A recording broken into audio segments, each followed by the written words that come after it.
Саламатсыздар ма, әріптестер? Қалдарыңыз қалай? Мен сіздерге бүгін PowerPoint программасында дайын слайдтарды суретке қалай айналдырамыз, сол жөнінде көрсетемін. Одан әрі қарай осы дайын суреттерді қалай біз видеоға айналдыра аламыз, видеоның эффектін қалай береміз, сол жөнінде жалғастырып айтатын боламын. Мінекей, көріп отырғандарыңыздай мен дайын слайд дайындап қойдым. 7 слайдтан тұрады.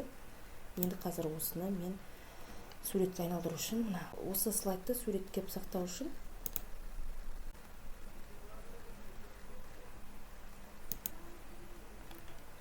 мына рабочий стол. Осының ішінде 1-2 деген папкаға барамыз. Соның ішінде суретке сақтау үшін рисунок в формате JPEG деген басамыз. Сосын открыть. Енді сохранить басамыз. Да, все файлы, все слайды. Біздің суреттер сақталу керек. Ол үшін мен қазір неге барам? Рабочий столда 1-2 деген файл.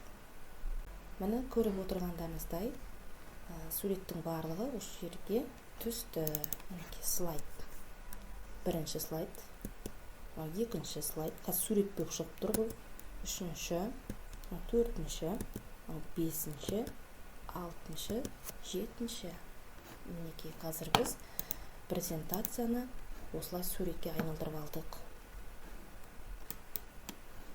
Қайтып көрсетейін сіздер үшін.